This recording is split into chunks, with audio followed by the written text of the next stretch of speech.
fire extended through a hallway in the back and at a stairway into the attic. We had to open the roof, but that's a relatively easy repair.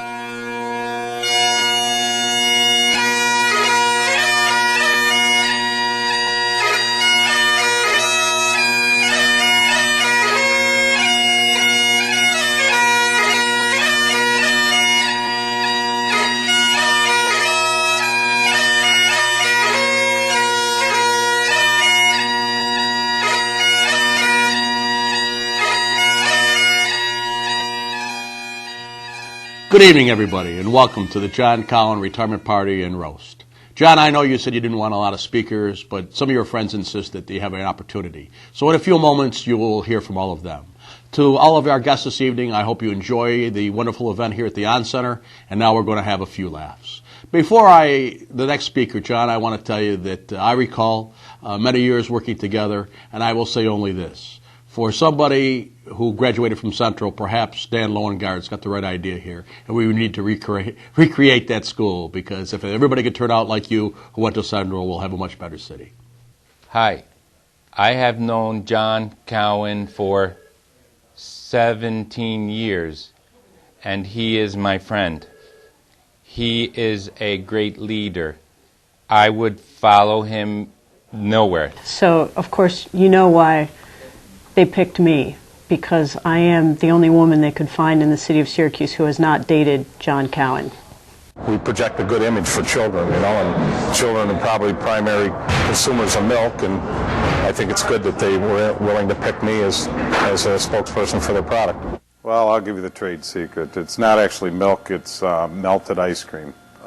It shows more visibly than actually milk would. Well, good evening, everyone. I'm pleased to be here and joining all of you in tributing John Cowin, the former fire chief of the Syracuse Fire Department, who's done an outstanding job, and I've been asked to say some nice things about John, and I've been giving this thought, and I'm having difficulty coming up with anything really nice to say about John. There's a lot that I could say, but if I repeat those stories, that might not be a good thing.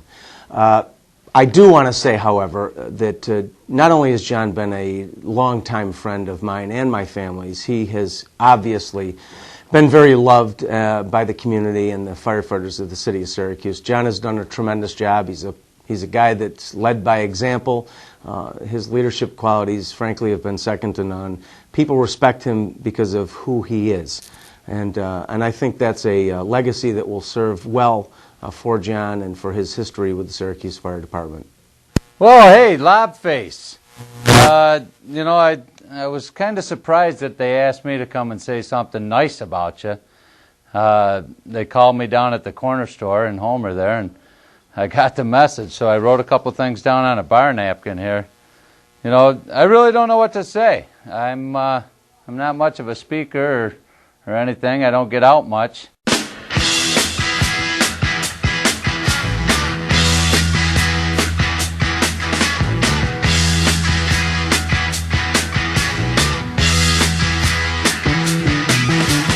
Get your motor running, head out on the highway, looking for adventure, and whatever comes our way.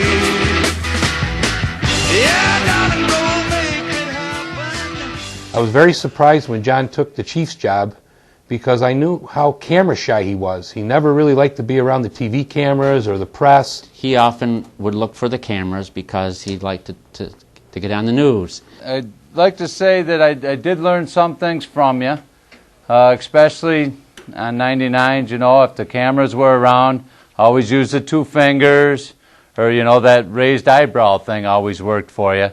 You always got on the camera one way or another. Now, if the media would have taken that picture, maybe they would have had a caption under that picture, something like, Chief and First Deputy discuss strategy at fire, or something like that they may have put. In fact, what he said to me was, look over your left shoulder. There's a new reporter for one of the news channels back there. She's a knockout.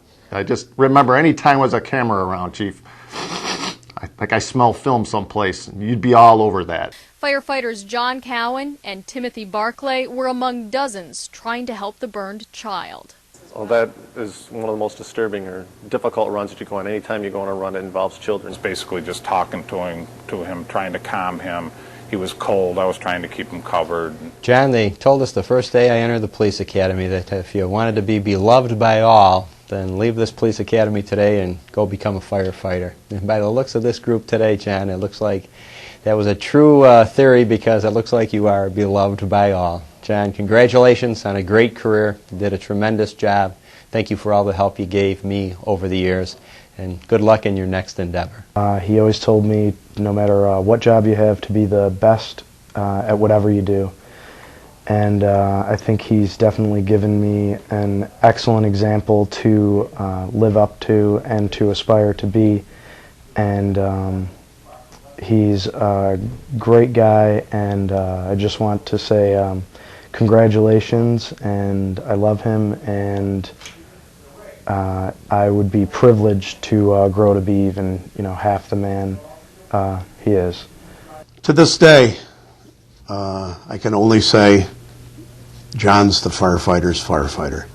And people like John are what make paid professional firefighters special, special, special people. Love you lots, John. When we did go to Ground Zero a week after 9/11, and there was just a handful of us who came from the city to go down and work there on the pile, and that's where you really get to see someone's true self. And I was fortunate enough to see John there and be part of that group that worked with him, and that's probably one of the fondest memories I have, is that we were able to share something so intense and something that is a bit of history, unfortunately, that we were living through, but it did show me a side of him that not many people see. Fire Chief John Cowin worked at Ground Zero right after the attacks. It's a pretty vivid memory, and I'm kind of a very experienced veteran and never have seen anything like that.